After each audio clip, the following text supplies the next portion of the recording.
Well, thank you so much, Ayan.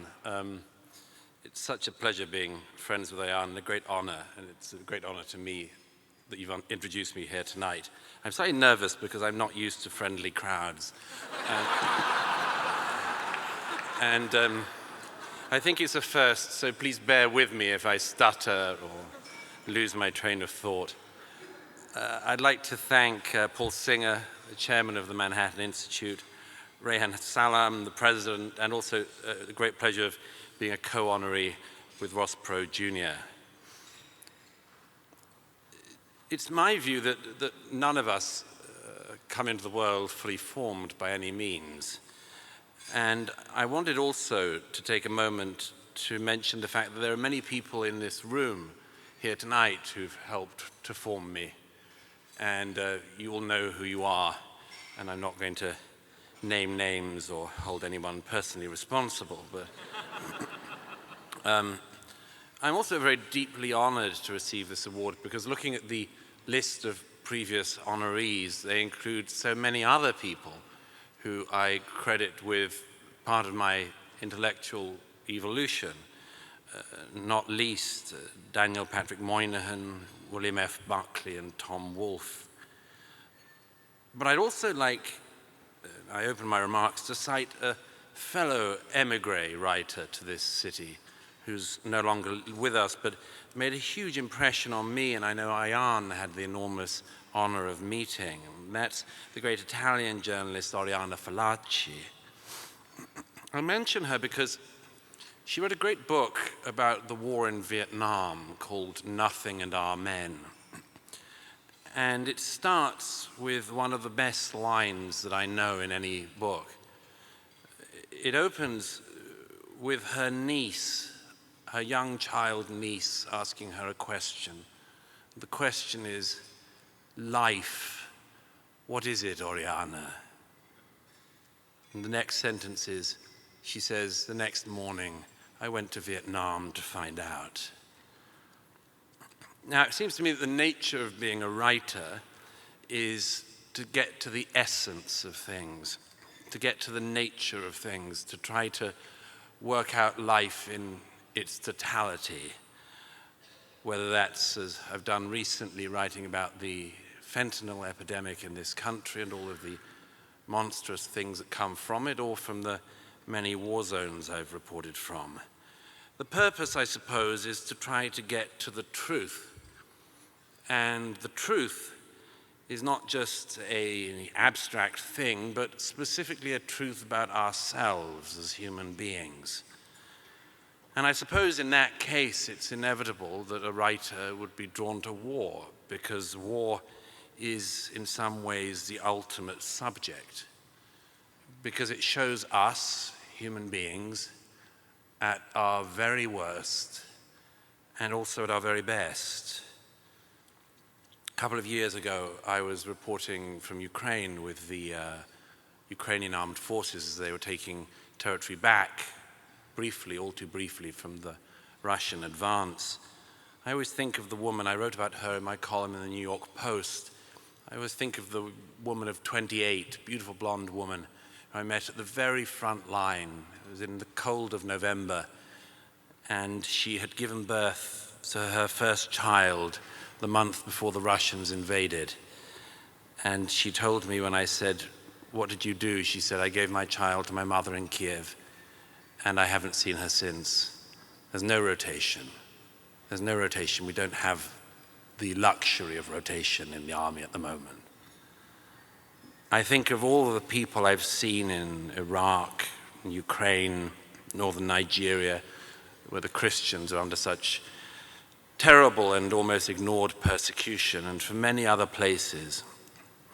But I've never seen as much of the best and the worst of humankind as I have in the past 6 months in Israel and Gaza. I was here in New York on the 7th of October, and on the 8th of October, I went down to Times Square. And there were these men and women waving signs celebrating the massacre of the previous day. They weren't calling for a two-state solution. They weren't saying, we'd awfully like to do some borderline territory swaps in the West Bank. No, it was all celebrating the massacre. And some of them were doing it, and they were holding these signs in Times Square, by any means necessary, at a time when we already knew what those means included, and in fact, when the massacre was still going on. And I thought then, and I said this in the Post, I thought then that a couple of things were obvious. The first is I had to get to Israel as soon as I could. The second was that we were going to see a kind of Holocaust denialism in real time, and therefore I thought I should see with my own eyes everything that had happened, everything I could see. And the third was that I noticed already what I said a couple of days after the 7th. I said, there are some times in your life when a flare goes up and everybody can be seen precisely where they're standing. And that seemed to me to be exactly what happened. I went straight to the sites of the massacres, to the hospitals where the wounded were recovering. I won't give you all of the, or even any of the terrible stories you can hear from there. I joined the experts in the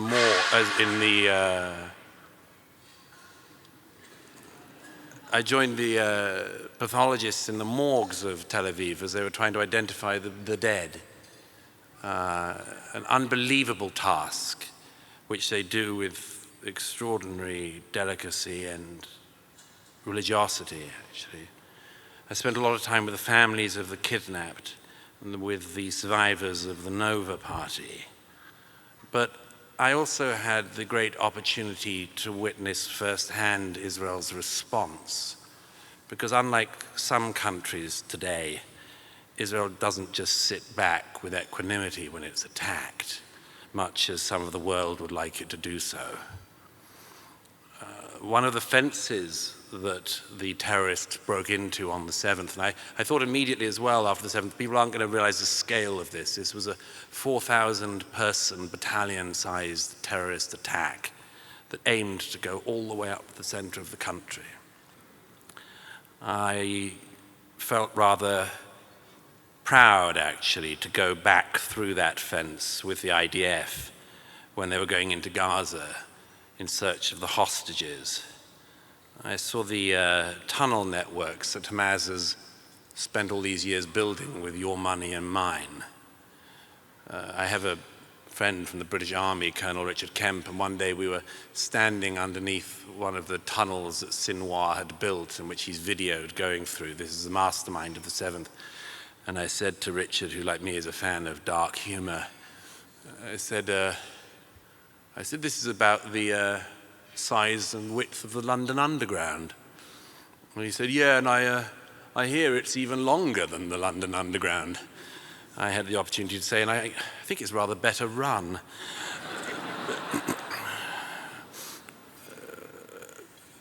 But it was, I suppose I can say, as much as any person could, that I saw it all. And on the day I left Israel a few days ago, I was the first person allowed in to see the Hamas terrorists who'd committed the atrocities of the 7th in the prison cells in which they're held. I mention all of this really to say, what do I make of all this? I'd like to say the first thing I would like to do is something even more heretical than what Paul Singer did earlier. I'm going to quote scripture.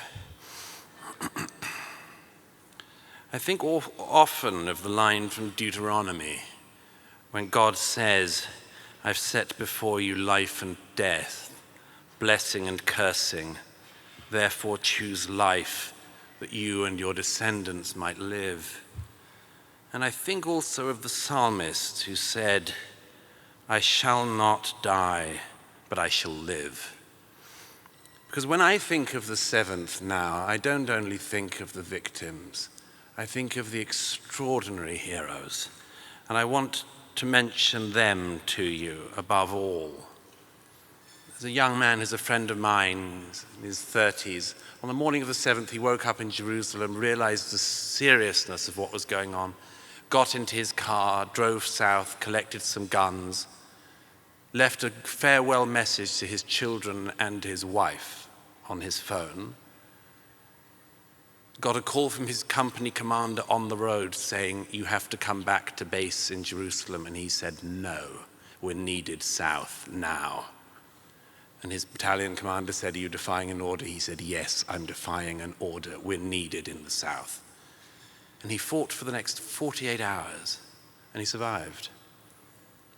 I think of my friend Moshe, who I've had the great good fortune of being with for many months.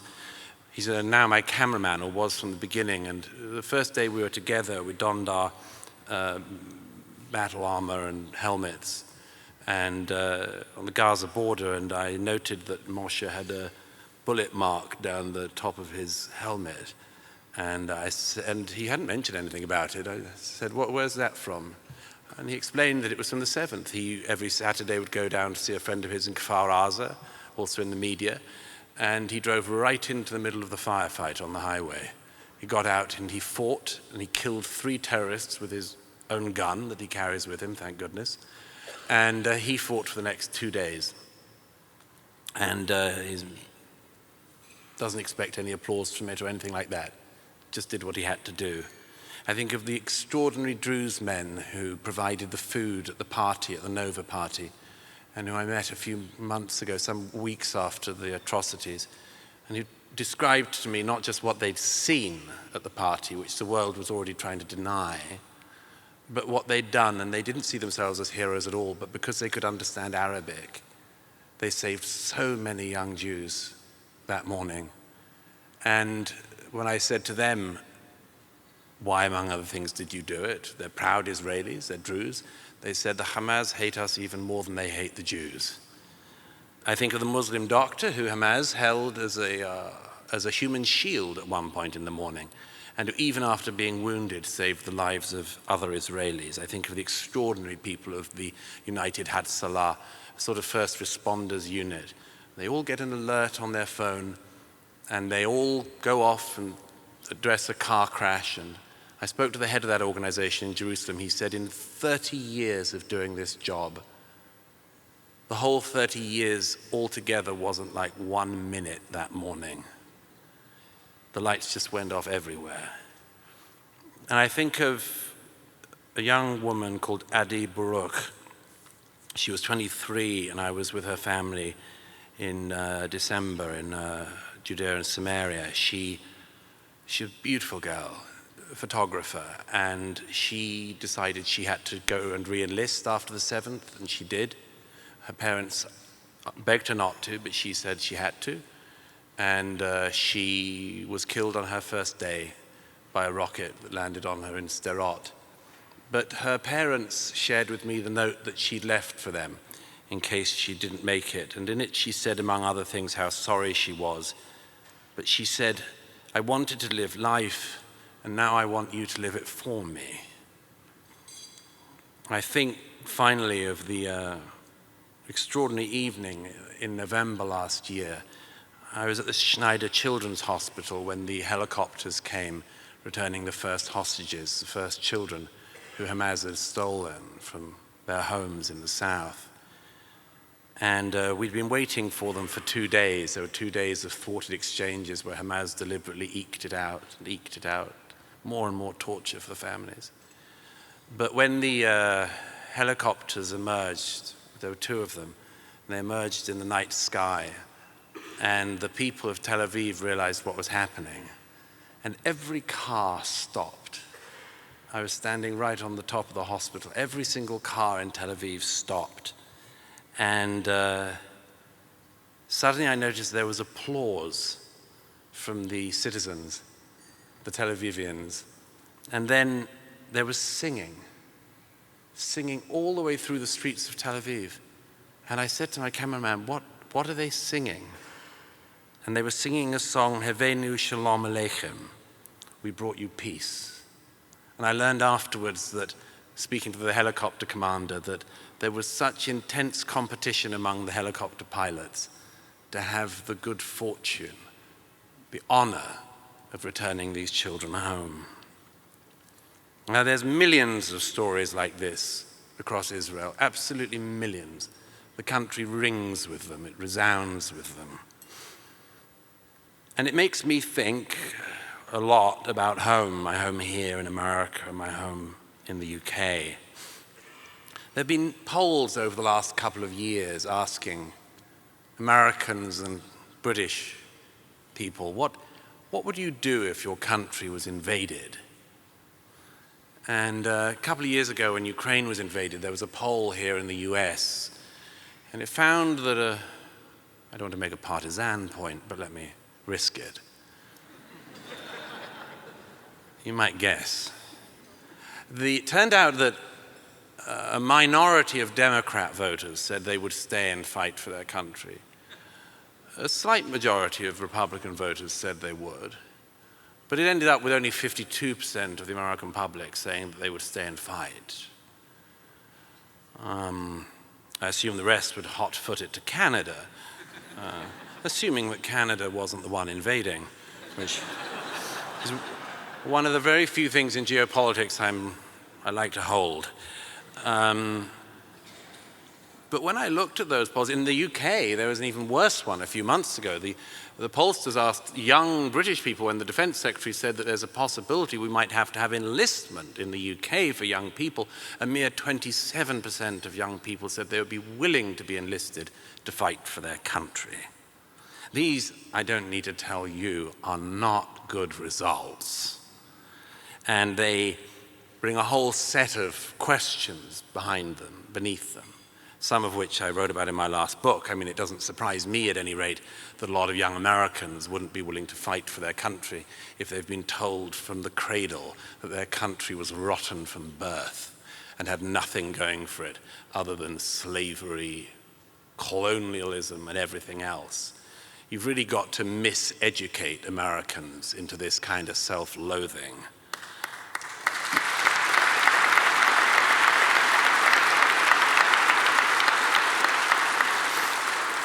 But I compare this to what I've seen in the last 6 months, and actually a number of my readers and viewers have said to me in the last 6 months, you've changed, Douglas. And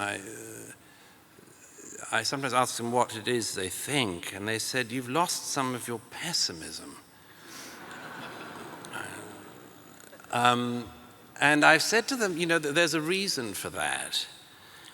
And the reason is what I've seen in the Israeli public. Because actually this wasn't theoretical. It wasn't a poll question.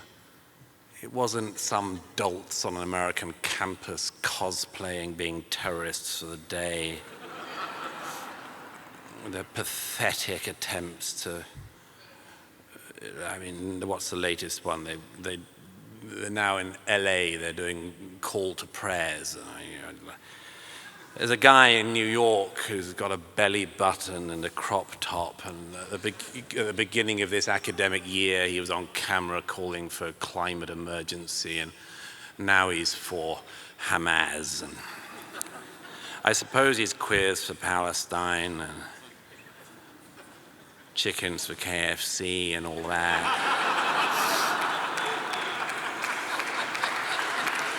And I would love to drop him into Gaza, although, as I've occasionally said, I'm not sure there are very many tall buildings to throw him off. But once they rebuild them, that guy will have about a day. He'll be introduced to the elevator fast, I reckon.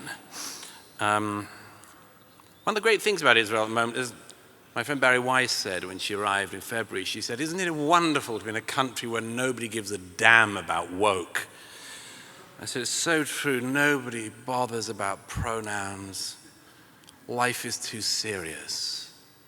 Reality is right in front of you. Now, it seems to me that there's a lesson for this, and it's not a lesson for Israel, it's a lesson for us, for you and me, for us if we are going to restore countries like Great Britain and the United States of America. You know, I spoke some months ago with an older guy in Tel Aviv who said to me, he'd fought in the 1967 and the 1973 wars, and he said, I owe the younger generation in Israel an apology. He said, I used to say they don't have it in them. They've become, they like partying. They like being on Instagram and TikTok. And he said, I owe them an apology. They've been magnificent. And the thing is that perhaps it does require life to become serious again. Perhaps the students that we see at these destroyed universities, perhaps they just need a dose of reality someday. I always pray that that day in some ways never comes to them, because it'll be the biggest wake-up call anyone has ever had. But all I would say is that this country, Great Britain, should be so lucky as to have a young generation like that in Israel. They were weighed in the balance since October the 7th, and they've been found to be magnificent.